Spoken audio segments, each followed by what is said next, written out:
Thank you for joining us on kgw-plus. I'm Tim Gordon. We'll get to Chris McGinnis soon for a look at the forecast, but first, let's take a look at our top stories. A high-profile member of President Trump's national security team from Washington State has resigned. This morning, Joe Kent, the director of the National Counterterrorism Center, submitted his resignation to President Trump over his handling of the Iran war. Kent is a former Green Beret who worked for the CIA. He was born in Sweet Home, Oregon, and ran for Congress twice in Washington State District 3, which includes Clark County. He lost both times. In a post to X, Kent accused President Trump of giving in to pressure from Israel, saying, quote, "I cannot in good conscience support the ongoing war in Iran, and that Iran posed no imminent threat to our nation." Closer to home, a family is mourning the death of their 17-year-old who was killed in a crash.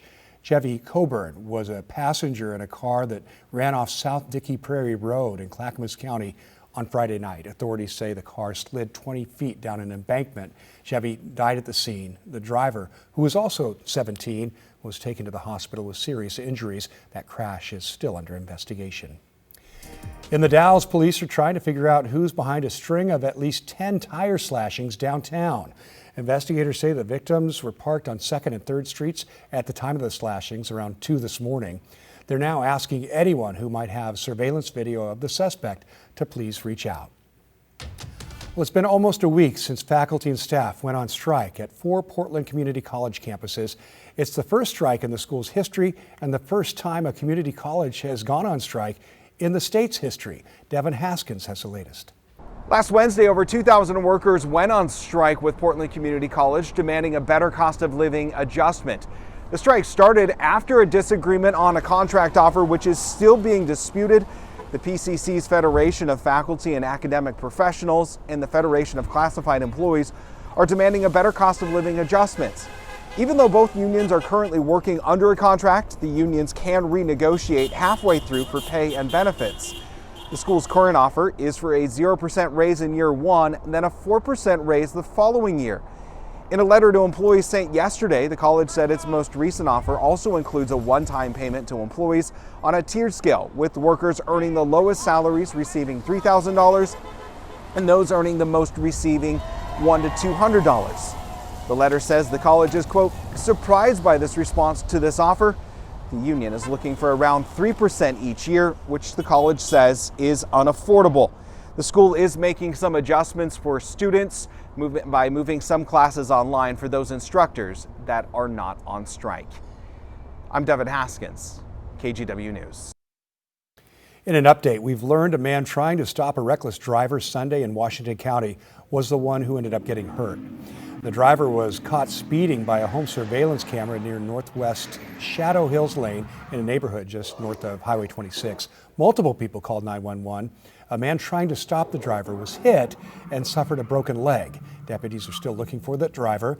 They say the vehicle was a Jeep Grand Cherokee SRT that did not have any license plates. And take a look at this. Washington State Ferry crew spotted a sailboat in trouble Monday afternoon. Video taken by a witness on the ferry shows what appears to be several people clinging to that sailboat in the water.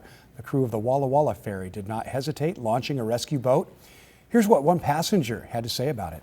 I initially thought that maybe that there was something else going on, like maybe some whales or something else like that. But I looked to my right, I noticed that there was a sailboat that had keeled over. The main concern is hypothermia. And once the body temperature gets below 90 degrees, there's a significant chance of the heart stopping. And that was my main concern. That man, who's a doctor, says both boaters were quickly brought onto the rescue boat and taken to shore. Passengers on the ferry were delayed just by about 15 minutes. All right, let's now switch gears and take a look at the forecast with Chris. Chris? Yeah, got a little light rain falling out there at this noon hour, Tim. Emphasis on light, as in like maybe 1/100 of an inch, but rain nonetheless here in Portland, Vancouver. And as we go out just a little bit wider on the live scan, you can see actually some rain starting to fall down towards the Woodburn area as well. The steadiest rain, though, this morning has been primarily confined to the North Oregon Coast Range and basically from northern Clark County up into Cowlitz County. And that's where you'll see amounts upwards of maybe 1/10 of an inch or greater. And that band, there are some signs that that band will begin to lift to the north. So even the areas that have had some steady rain this morning and into the noon hour may start to see that again come to an end.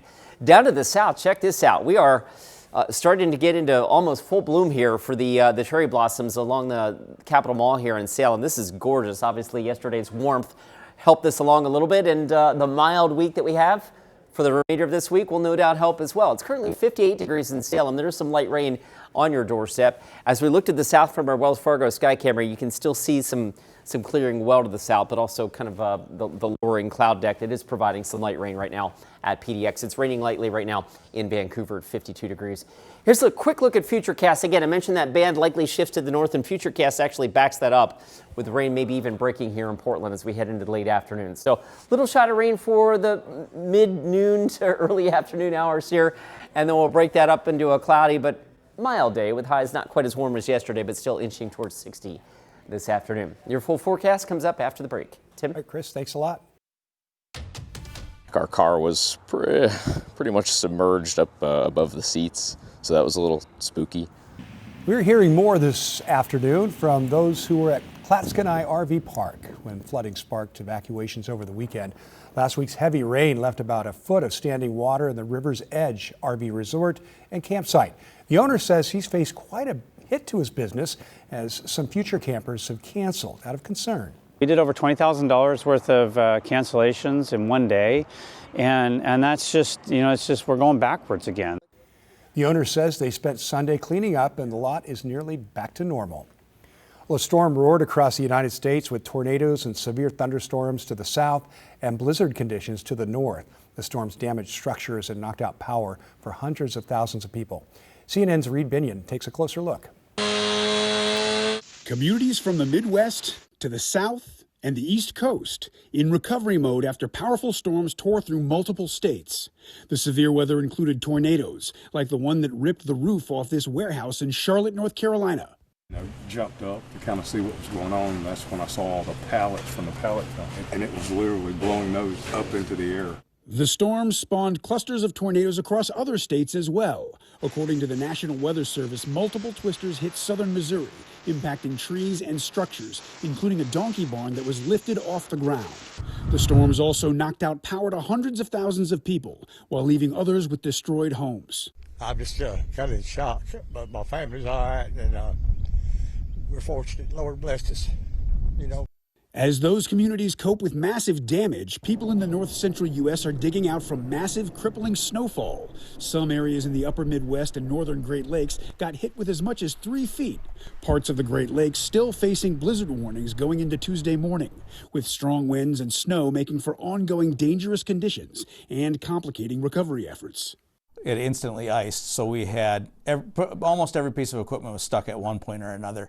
I'm Reed Binion reporting. And check out this video. A snowmobiler is safe after being rescued from an ice sheet by the U.S. Coast Guard in Michigan. Local fire officials say the serious weather conditions complicated the rescue with deep snowdrifts and jagged ice flows. The person was eventually brought aboard the boat and received medical care. The Coast Guard says he is now stable.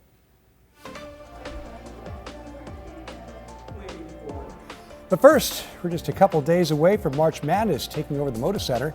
Here's how the city is preparing for thousands of fans. Coming up next. I'm Matthew Herchick, new morning anchor at KGW. I'm a huge sports fan, and I know I might be from the Buckeye State, but I'm excited to explore what the Rose City has to offer. I want to make sure you're prepared for the day, whether it's bringing you breaking news or sharing those inspirational stories that make you smile. We've got you covered. Because when news moves fast, you need a team that moves with you. Make the move to Portland's #1 streaming newscast, Sunrise, weekday mornings from 5 to 9, anywhere you watch.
We have now issued a weather impact alert. We could expect conditions in some parts of our area to change drastically pretty soon, right? And very quickly, yeah.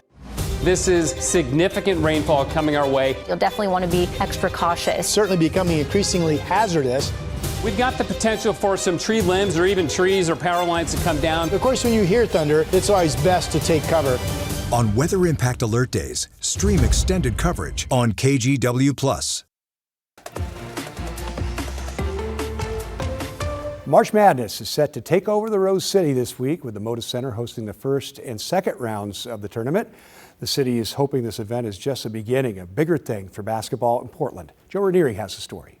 The Moda Center is going to be home to NBA hopefuls later this week with the tip-off of March Madness. So they keep coming back here because Portland shows up, and the community shows up and supports and enjoys these events. The men's NCAA tournament gets underway this Thursday. Teams from all over the country, including Wisconsin, Hawaii, and a team that's always competing for national titles, the Gonzaga Bulldogs, will be in the Rose City. We have taken some additional steps to provide increased security both for the teams and for the fans that will be in attendance and for the city overall. Portland's Police Chief Bob Day says there will be extra officers inside and around the Moda Center. There will be extra officers on duty that are being paid for, hired through a union contract. This happens for the Blazers, this happens for the Timbers, it happens for a lot of these major sporting events. Over 20,000 fans will be filling up restaurants and hotels for the tournament. We hope to see as many as 25,000 fans coming in for this event in particular. And when we talk about the booked rooms based on the teams, the extra infrastructure around the media who come and that type of thing, the teams alone in the NCAA book about 5,000 rooms. And that means money will be passed around into the local economy. Similar tournaments in other cities over the past few years have pulled in about $10 to $20 million in economic impact. So that's the spending at the restaurants. That's utilizing our small businesses. Portland Mayor Keith Wilson is hoping this round of games is just the beginning. Think about the WNBA. We're already talking about the All-Star game. We're already talking about the NBA men's All-Star game.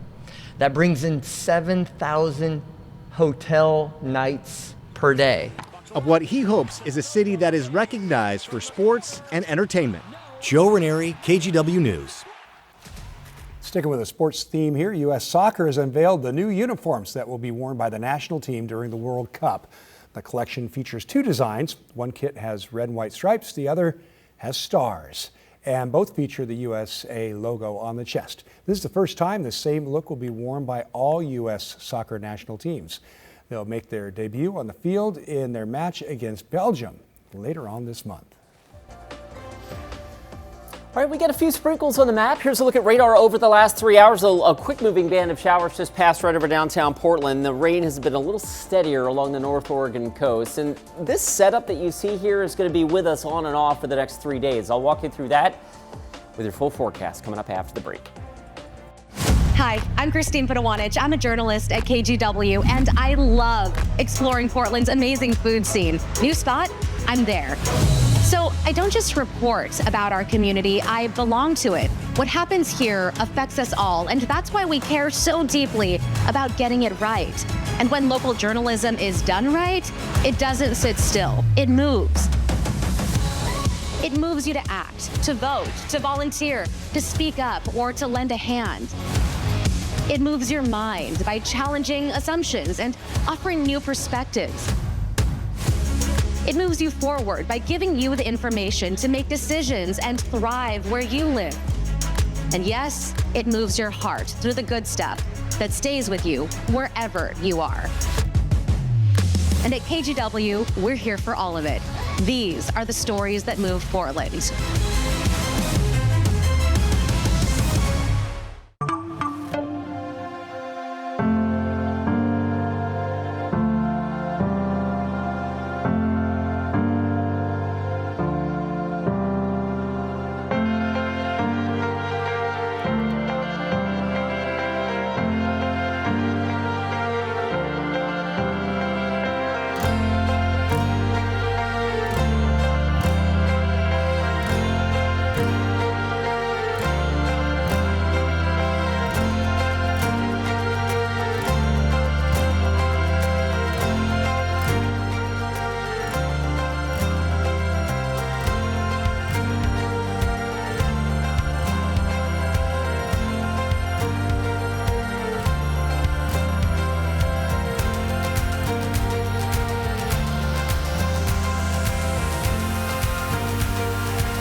right, Chris McGinnis is back with us. What do you got? Well, we got some rain. Oh, yeah. And some sun. And I have spring in the forecast. Wow, you got everything. I got everything. All right, let's take you up to the mountain where there is actually some sun with our Timberline camera pointed to the south towards Mount Jefferson, the Three Sisters. I think you can see Broken Top off in the distance as well. A different perspective, though. This is really neat. It's like the mothership has arrived over Mount Hood. This is from Oregon's Veterans Home in the Dalles. You can see a little cloud cap there. And the difference in the light here, the sun and the light and the shadows are really giving some really interesting looks there. Really nice cream-colored deep snowpack there on the northeast flank of Mount Hood. All right, it's 65, by the way, in the Dalles. We are struggling to get into the upper 50s right now here in Portland, and Astoria has been socked in with clouds and rain for a good part of the day today. It looks like the rain is temporarily shut off, but Astoria's picked up about 1/3 of an inch. Here's the live scan of radar. That band, as we expected, is beginning to lift a little bit to the north, and I think that trend will continue over the next few hours. So a quick shot of some light rain here in Portland, Vancouver, maybe as far south as Woodburn, and then that'll be on its way out, and we should dry it out a little bit this afternoon.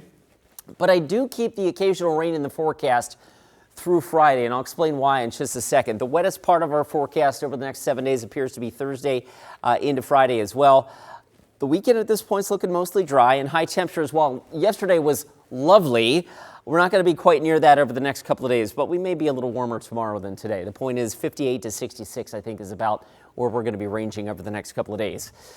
All right, we've got another atmospheric river. This one is actually pointed at northwest Washington, so we're on the very southern periphery of that, and as such, we're getting occasional shots of moisture. You can see that river generally targeting the Olympic Peninsula before it sags south and dissipates by the end of the week. So therein lies our better chances for widespread rain at the end of the week, but even that doesn't look to be overwhelmingly heavy, especially compared to where we were last week. Rainfall potential between now and Friday. You can see Cowlitz County and points north and the South Washington coast, the bullseye of the heavier rain, even Astoria. But you get south of there and the gradient of the rain really drops off. You get down to Salem and point south, and there's going to be next to nothing this week around our state capital. So that's the way things bear out. You go farther south, by the way, we mentioned this a little bit ago. Southern California, Nevada, Arizona will be baking under summer-like heat on these final few days of winter, with extreme heat watches and warnings in effect for them, triple-digit heat plus. For us, we're in between, and as such, we'll get clipped occasionally by bands of showers. Futurecast likes to keep us mostly dry tomorrow with maybe 1 or 2 blips of rain in northern Clark and Cowlitz County. And then Thursday and Friday, as we mentioned, that atmospheric river sinks to the south. This is not going to be an overwhelming soaker, but it will probably be the wettest part of our 7-day forecast. All right, 54 degrees in Beaverton right now. You hop over to Central Oregon. It's 73 right now in Bend and 65 in the Dalles. The forecast is lovely for that part of the state with full sunshine. The farther north you go, the thicker the clouds are, and of course, the better the chances of rain are, not only today, but over the next couple of days. All right, here's our 7-day forecast. Happy St. Patrick's Day to you as well. We celebrate with a few raindrops and a high near 60, so obviously cooler than yesterday. Optimistically, maybe some sun breaks tomorrow, which would help push temperatures back in the upper 60s, and then the increasing chance of showers or just outright rain Thursday and Friday for the arrival of spring, because why not? Upper 50s back in the forecast, and at this point, Tim, the first weekend of spring appears to be dry. We like that. All right, Chris, thanks. We like this too. The KGW Great Food Drive is still going strong, and our goal is to collect enough donations to provide more than 1 million meals to local people and families in need. So far, we've provided more than 500,000 meals, so there's still work to go. One way you can help is by giving online at kgw.com/fooddrive. A $25 donation provides a week's worth of meals for a family. And all week long, Pacific Foods will match all donations up to the first $5,000. So we thank them, and we want to thank our local Toyota dealers, Pacific Office Automation, Rivermark Community Credit Union, and of course Safeway, and of course all of you as well for supporting this year's food drive. For the first time ever, Oaks Park is rolling out a pass to the general public. Hear about the discounts just in time for spring break when we come back. kgw-plus TV app, streaming 24/7. Local news from the team you trust. Track how the weather will impact your day. Breaking news, live from the scene. All the local news you need. kgw-plus. Download on your TV and watch for free. On Weather Impact Alert Days, stay informed, prepared, and connected with KGW and kgw-plus. Coverage that alerts you to what's coming and how it will impact you. Watch extended weather coverage on kgw-plus.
I'm Trina Green, morning anchor at KGW and new dog mom to this sweet guy. Meet Ferry. I love getting your mornings off to a great start, whether it's sharing stories of resilience and triumph in our community, or following breaking news from Beaverton to Gresham and everywhere in between. We've got you covered, because when news moves fast, you need a team that moves with you. Make the move to KGW Sunrise, weekday mornings from 5 to 9, anywhere you watch. Welcome back. Well, for the first time ever, Oaks Park is offering season passes to the general public. The new passes are available in two categories. Passes for people who are 4 feet and taller are about $140 and offer 10% off food and beverages and gift shop purchases as well. Passes for people who are under 4 feet tall are about $75. So why the difference in price? Well, height and safety requirements apply to rides and may impact a pass holder's ability to ride certain attractions. So, the taller you are, the more rides you get to ride on. Both passes do offer unlimited rides, though, and both those season passes are not valid for 4th of July and Labor Day. Got all that? All right, Oaks Park kicks off its season for spring break this Saturday, the 21st, through next Sunday, the 29th.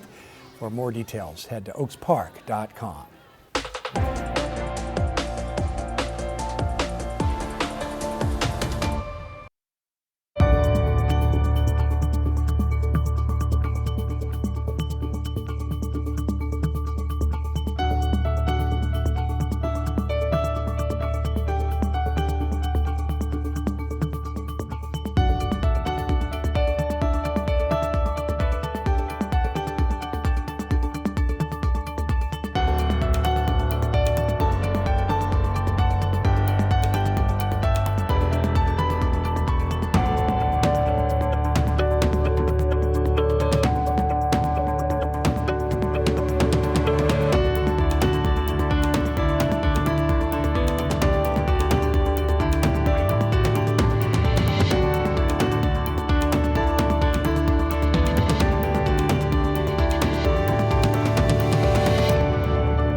The kgw-plus TV app, streaming 24/7.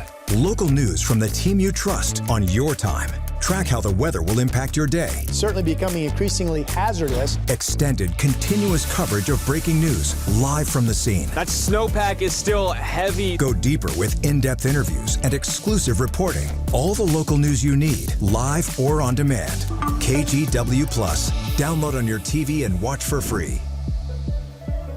The kgw-plus TV app, streaming 24/7. Local news from the team you trust. Track how the weather will impact your day.